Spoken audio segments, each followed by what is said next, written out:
감사함으로 하나님의 말씀을 우리가 함께 받았습니다. 빛 되신 주님의 말씀을 따르는 삶, 빛 되신 주님의 말씀을 따르는 삶, 이런 제목으로 함께 잠시 은혜 나누겠습니다. 예수님은 우리를 세상의 빛이라고 부르셨습니다.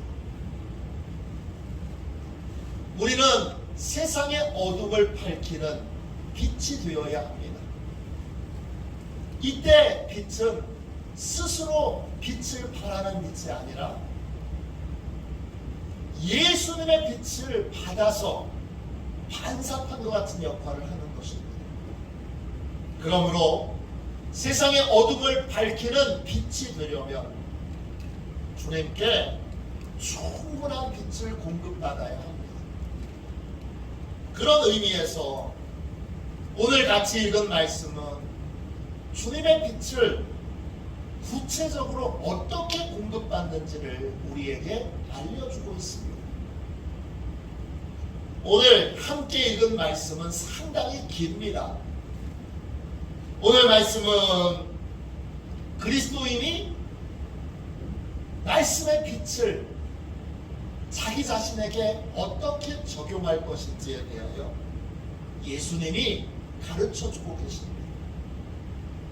특별히 구약의 율법 가운데 6가지 항목을 들어서 말씀을 내게 적용하는 법을 알려주고 있습니다.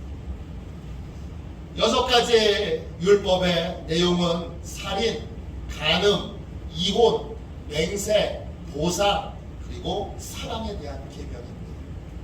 이 중에 오늘 같이 읽은 말씀은 4가지 율법의 계명을 우리에게 알려주고 있는데 이걸 어떻게 삶에 적용할 것인가, 어떻게 나한테 적용할 것인가를 오늘 예수님이 잘 보여주고 계십니다. 예수님은 말씀이시고 우리를 향하여 빛을 비추시는 빛이십니다. 우리는 말씀의 빛을 우리에게 어디까지 비춰야 할까요? 말씀의 빛이 우리에게 어디까지 닿아야 할까요? 예수님께서 말씀을 적용하는 법을 알려주시기 전까지 사람들은 말씀의 빛을 자신의 겉모습, 겉행위에만 비췄습니다. 오늘 말씀 21절을 보세요. 옛사람에게 말한 바 살인하지 말라. 누구든지 살인하면 심판을 받게 되리라 하였다는 것을 너희가 들었으나, 과거 사람들은 말씀의 빛을 겉에 행위에만 비췄습니다. 그래서 그 행위를 했느냐 하지 않았느냐, 이걸로 의와 죄를 판단했습니다. 과거 사람들은 살인이라고 하는 행위를 했느냐 하지 않았느냐, 이걸로 죄인인지 의인인지를 판단했습니다. 그런데 주님은 다릅니다. 그 빛을, 말씀의 빛을 행위가 아닌 행위의 뿌리가 되는 마음에 비춰보라고 하십니다. 오늘 말씀 22절 보세요. 나는 너희에게 이르노니 형제에게 노하는 자마다 심판을 받게 되고 형제를 대하여 라가라 하는 자는 공회에 잡혀가게 되고 미련한 놈이라 하는 자는 치욕불에 들어가게 되리라. 그렇습니다. 말씀의 빛을 겉모양이 아닌 내 마음 안에 비춰보게 되면 살인하지 말라, 이 단순한 계명이 전혀 다르게 비춰지고 다르게 적용이 됩니다. 살인하지 말라, 이 말씀을 마음에 비춰보니까 살인의 원인이 되는 분노를 스스로 다스리라 라는 말씀으로 적용됩니다. 또 살인의 또 다른 원인이 되는 남의 생명을 경시하는, 멸시하는 마음, 조롱하는 마음에 품지 말라. 이렇게 적용이 됩니다.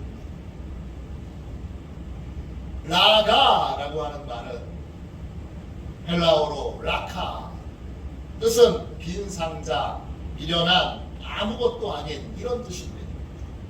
빈 상자, 즉 머리가 비었다는 것입니다. 우리말로 하면 돌대가리, 이렇게 표현할 수 있습니다. 살인은 남의 생명과 인격을 무시하는, 다른 사람을 간단하게 저 돌대가리, 저 머리 빈 놈, 이렇게 멸시하고 무시하는 것에 뿌리를 두고 있습니다. 만일에 살인하지 말라라는 계명을 들었다면, 그게 마음에 비춰졌다면, 그러면 다른 사람을 멸시하고 조롱하는 태도부터 고쳐야 합니다. 또 미련한 놈이라 하는 자는 지옥불에 들어가게 되리라 했는데, 그 미련하다 이 말은 헬라 말로 모로스입니다. 뜻은 바보 멍청이란 뜻입니다. 살인의 또 다른 원인은 교만입니다.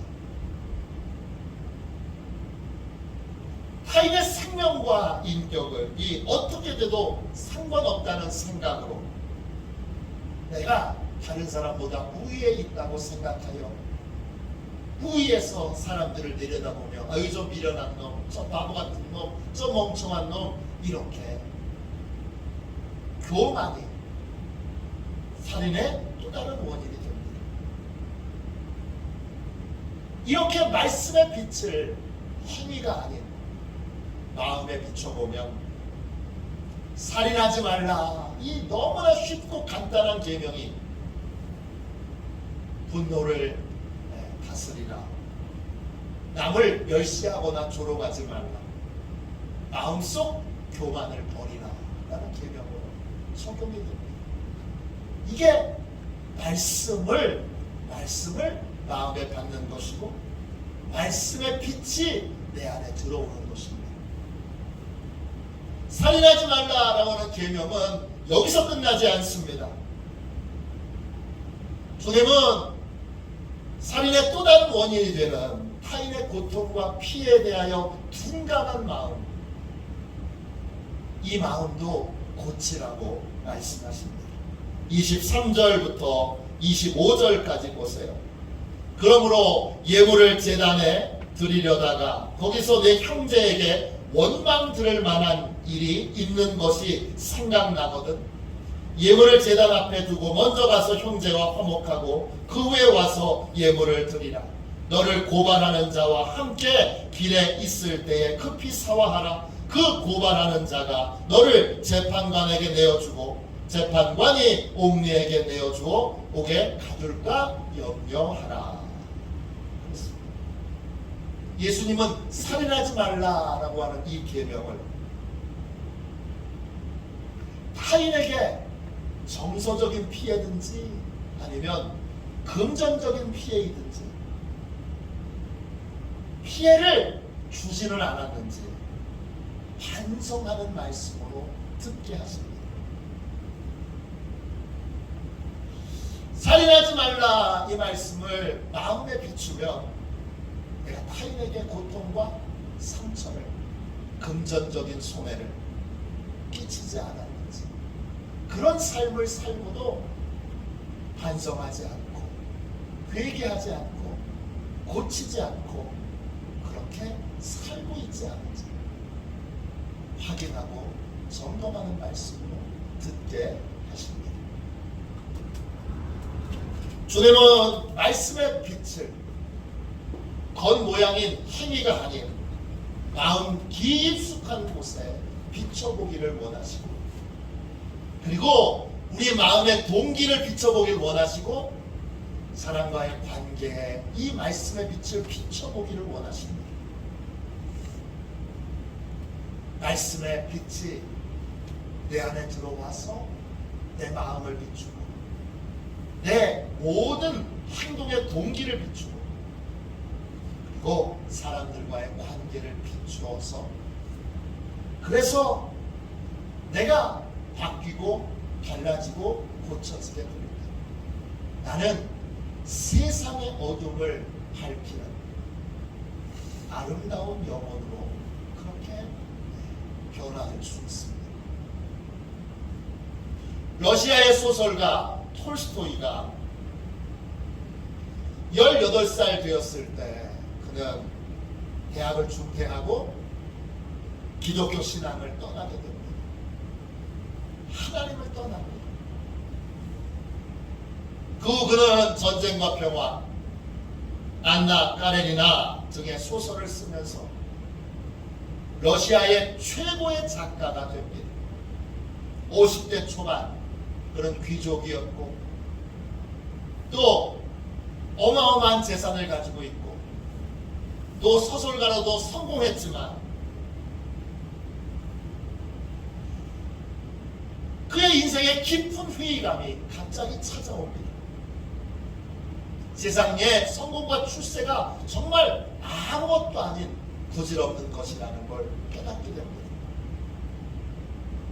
그 순간 자신이 얼마나 엉망으로 그 다음에 수많은 죄를 저지르며 살았는지를 스스로 반성하게 되고 바르게 살고 싶다는 열망에 사로잡히게 됩니다.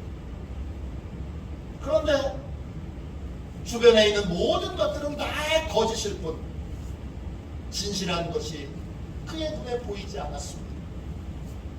참된 삶을 향하여 거룩한 삶을 향하여 깊은 갈망을 갖고 있던 어느 날 그는 숲을 거닐다가 비로소 하나님을 다시 만나게 됩니다. 오랫동안 떠나 있었던 하나님이 그를 다시 찾아와 주신 것입니다. 그는 그날의 깨달음을 이렇게 고백합니다. 지적으로 하나님을 접근했을 때 제게 하나님은 점점 더 희미해졌습니다. 그런데 하나님께서 영적인 빛을 제게 비춰주셨을 때 저는 비로소 삶의 활기를 되찾을 수 있었고 제 주변의 모든 것이 의미 있게 변했습니다. 톨스토이는 빛으로 찾아오신 하나님을 만난 이후 회심하고 거듭나게 됩니다. 그리고 우리 같이 읽은 산상수훈의 말씀 그대로 문자 그대로를 삶으로 실천하기 위한 그러한 자기를 개혁하고 자기를 바꾸는 삶을 살아가게 됩니다. 그는 하나님을 만난 이후 늘 이렇게 하나님께 기도를 드렸습니다. 제 안에 계신 하나님, 제게 빛과 사랑을 주옵소서. 그는 자신이 회심을 한 이후에 자신이 체험한 기쁨과 은혜를 나누기 위해서 8편의 단편을 쓰게 됩니다. 그리고 그 책의 제목을 이렇게 정합니다. 빛이 있는 동안 빛 가운데 걸으라. 빛이 있는 동안 빛 가운데로 걸으라. 8편의 단편을 묶어서 이런 제목으로 책을 냅니다. 이 제목은 요한복음 12장 35절을 근거하고 있습니다. 빛이 너희 중에 있으니 빛이 있을 동안에 다녀 어둠에 붙잡히지 않게 하라. 어둠에 다니는 자는 그 가는 곳을 알지 못하느니라. 어떻게 살아야 하는지 깊은 고민과 갈등 중에 있던 톨스토이에게 주님이 주신 해답입니다. 우리는 천국의 빛을 만나기 전까지, 천국에 가기 전까지 말씀의 빛 가운데 말씀과 함께 동행하는 삶을 살아야 합니다. 그 말씀의 빛을 내 행위에게만 비추지 말고 내가 이 행위를 했느냐 하지 않았느냐 여기에만 비추지 말고 내 마음을 비춰야 하고 내 행동의 동기를 비춰야 하고, 그리고 나와 만나는 사람들과의 관계를 비춰야 합니다. 그 빛이 우리를 아름다운 영혼으로 만들어주고, 우리를 세상에 어둠을 밝히는 빛으로 만들어주기 때문입니다. 주님은 그 다음 말씀 보십시오. 간음하지 말라라는 말씀도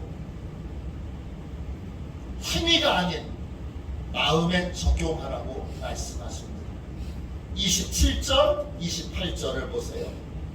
또 간음하지 말라 하였다는 것을 너희가 들었으나 나는 너희에게 이르노니 음욕을 품고 여자를 보는 자마다 마음에 이미 간음하였느니라.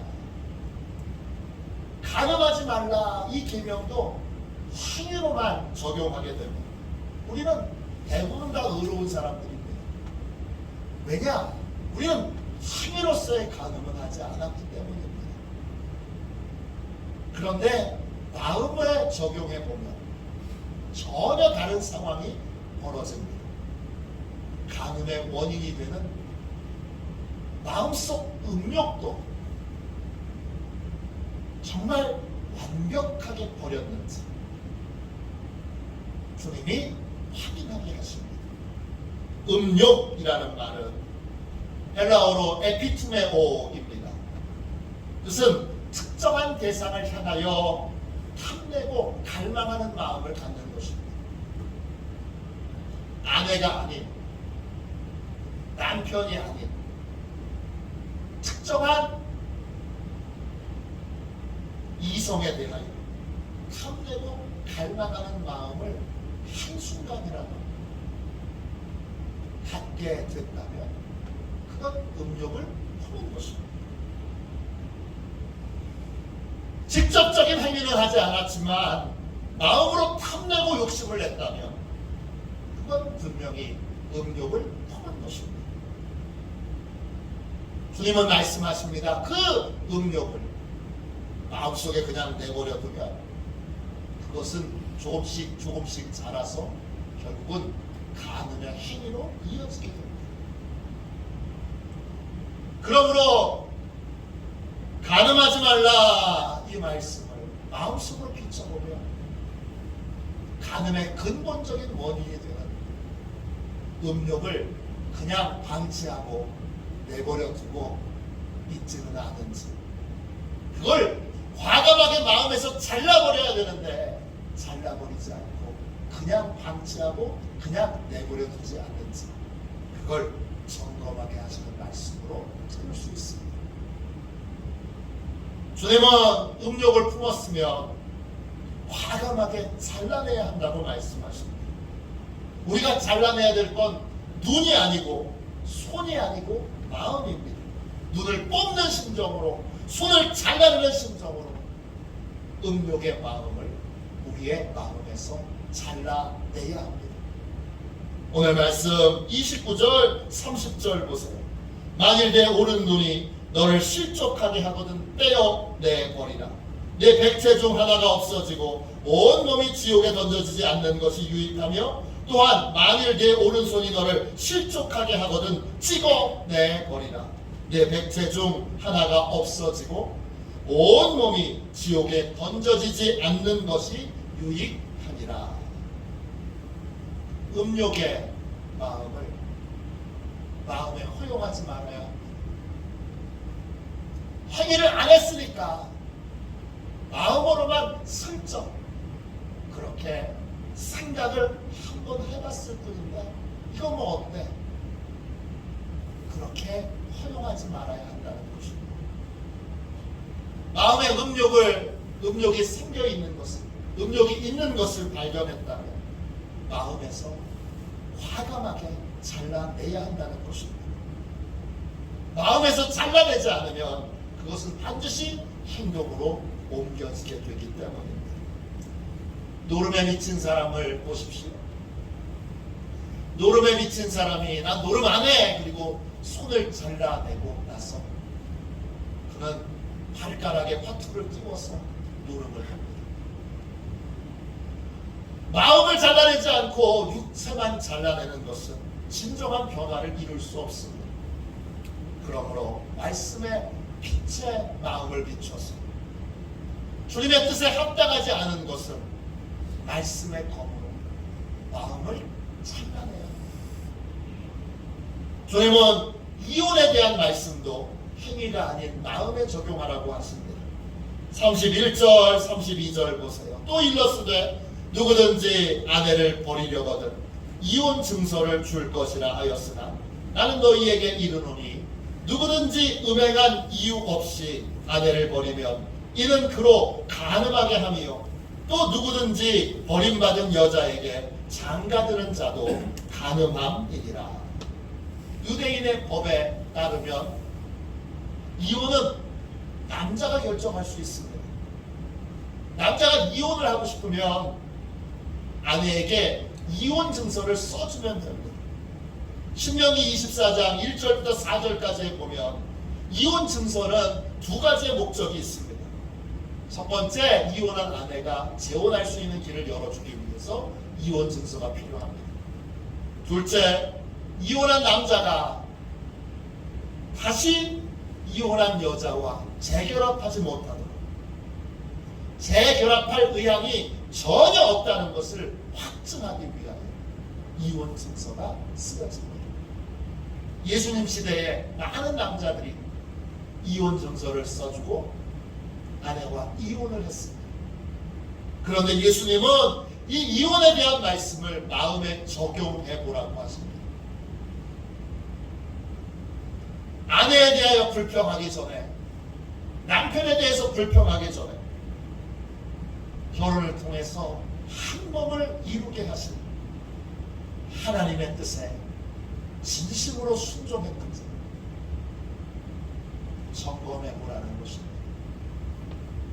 배우자에 대하여 불평하고 원망하기 전에 먼저 내가 남편의 도리, 아내의 도리를 제대로 했는지 확인하고 점검하라는 말씀. 이 말씀을 그렇게 받아들이라는 것입니다. 그 다음 예수님은 맹세에 대한 말씀도 행위가 아닌 마음에 적용하라고 하십니다. 33절부터 36절까지 보세요. 또 옛사람에게 말한 바 헛맹세를 하지 말고 내 맹세한 것을 주께 지키라 하였다는 것을 너희가 들었으나 나는 너희에게 이르노니 도무지 맹세하지 말지니 하늘로도 하지 말라 이는 하나님의 보좌임이요 땅으로도 하지 말라 이는 하나님의 발등상임이요 예루살렘으로도 하지 말라 이는 큰 임금의 성임이요 내 머리로도 하지 말라 이는 내가 한 토록도 희고 검게 할 수 없음이라. 주님은 맹세할 때 이게 참된 맹세인지 거짓된 맹세인지를 판단하기 전에 내가 맹세를 지킬 수 있는 사람인지 아닌지를 확인해 보라고 하십니다. 이 맹세가 진심이었어요. 이게 중요한 게 아니라 내가 어떤 사람인지를 확인하는 것이 중요합니다. 내가 맹세를 온전히 지킬 수 있는 사람이 아니라면 맹세하는 것 자체가 거짓된 맹세이기 때문입니다.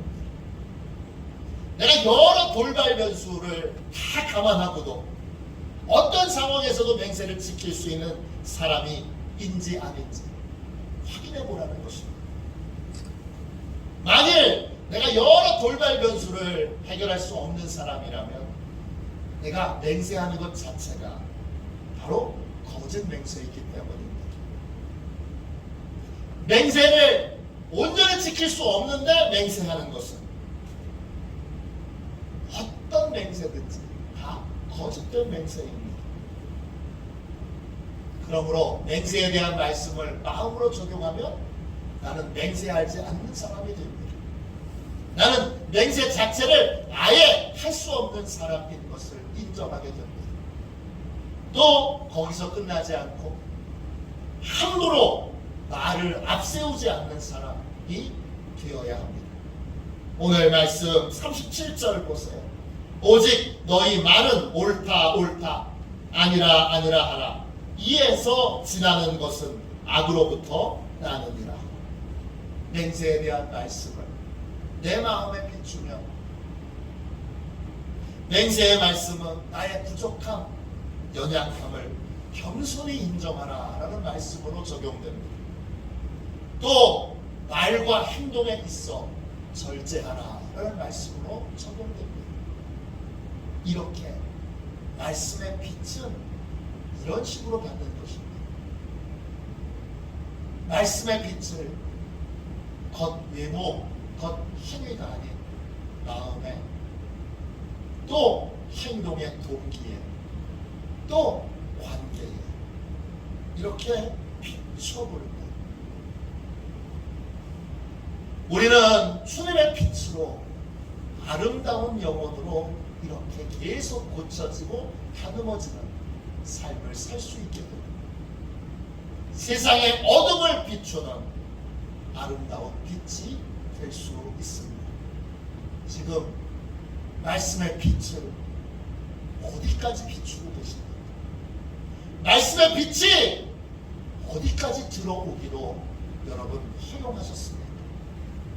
깊숙이, 영혼 깊숙이, 영혼 깊숙이 여러분 안에 조금의 어둠도 없도록 여러분의 모든 것이 다 빛 가운데 드러난다.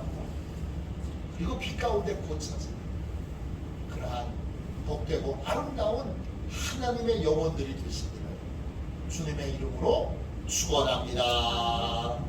축원합니다.